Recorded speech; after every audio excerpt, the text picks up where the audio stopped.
एक राजा होता आणि त्याला 7 मुली होत्या. 7ही मुली खूप समंजस होत्या, दिसायला सुंदर होत्या आणि स्वभावाने पण खूप चांगल्या होत्या. एक दिवस राजाने दरबारामध्ये सर्वांना बोलवलं. त्यावेळेस जे मंत्री होते त्या मंत्र्यांना विचारलं की तू कुणाच्या जीवावर जगतोस. त्यावेळेस त्या मंत्र्यांनी उत्तर दिलं की महाराज, आम्ही तुमच्या जीवावर जगतो. जे सेवक होते त्यांना विचारलं की तू कुणाच्या जीवावर जगतोस.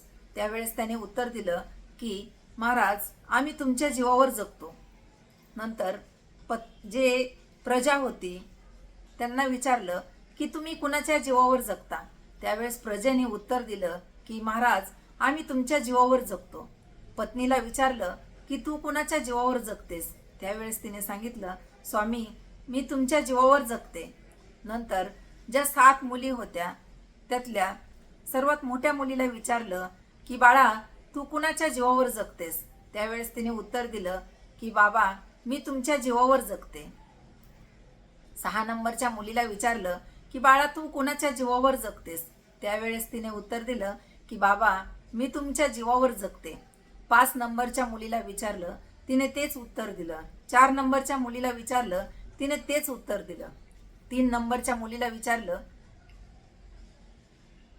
त्यावेळेस तिने पण तेच उत्तर दिलं. जी सर्वात छोटी मुलगी होती तिला विचारलं की बाळा, तू कुणाच्या जीवावर जगतेस. त्यावेळेस त्या सगळ्यात छोटी मुलगी होती तिने सांगितलं की मी परमेश्वराच्या जीवावर जगते. माझ्या वाट्याला जे येतं ते, जे परमेश्वराने मला दिलं ते मी खाते. त्यावेळेस तिच्या वडिलांना म्हणजे राजाला खूप राग आला त्या मुलीचा. मग तो म्हणाला, ठीक आहे, तू देवाच्या जीवावर जगतेस ना, तर इथून पुढं मला तू देवाच्या जीवावर जगून दाखव. मग ज्या 6 मुली होत्या त्या 6 मुलींचं लग्न खूप थाटामाटात लग्न लावून दिलं. खूप राजेशाही घराण्यात दिलं आणि नंतर त्या मुलींच्या घरी म्हणजे खूप चांगली परिस्थिती होती. अशा म्हणजे राजे महाराजे अशा मुलांच्या घरी तिला म्हणजे त्या मुलींना दिलं, 6 मुलींना. आणि आता ह्या 7 नंबरच्या मुलीचं लग्न होतं. तर तिला म्हणजे नवरदेव शोधण्यासाठी, मुलगा शोधण्यासाठी जे सेवक होते त्यांना सांगितलं की असा मुलगा शोधून काढा की ज्याला 2 वेळेचं पोटभर जेवण करायचं पण प्रॉब्लेम असेल, म्हणजे त्याच्याकडे पैसे नसतील, खूप गरीब असेल आणि आजारी असेल, त्याला नीट चालता पण येत नसेल, असा मुलगा शोधून काढा. त्यावेळेस ते सेवक शोधून काढतात आणि एका ठिकाणी त्यांना जंगलामध्ये एक मुलगा दिसतो आणि तो खाली पडलेला असतो. तर त्याला नीट चालताही येत नाही आणि तो लाकूड तोड्या असतो, म्हणजे त्याला 2 वेळेचं पोटभर जेवण पण भेटत नाही, अशी त्याची परिस्थिती असते. आणि मग राजाला येऊन सेवकने सांगितलं की महाराज, आपल्या बाजूचा जो डोंगर आहे त्या ठिकाणी जंगल आहे, त्या ठिकाणी एक मुलगा, त्याची परिस्थिती खूप गरीब आहे आणि त्याला नीट चालताही येत नाही.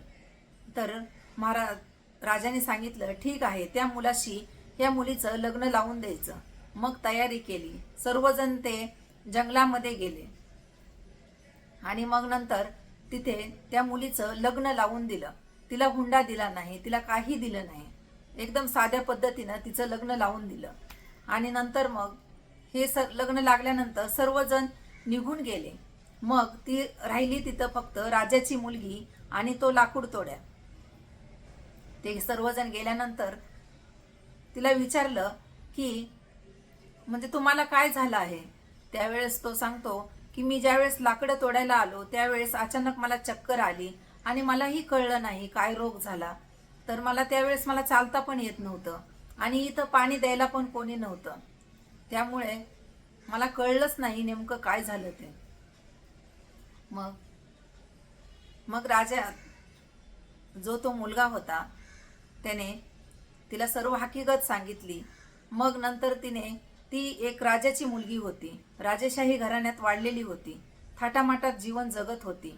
पण आज तिच्यावर अशी वेळ आली की ज्या महिलेला मुलं असतील आणि तिचा नवरा मेलेला असेल त्या महिलेची जी परिस्थिती असते, जशी परिस्थिती असते तशी परिस्थिती हिची झाली होती.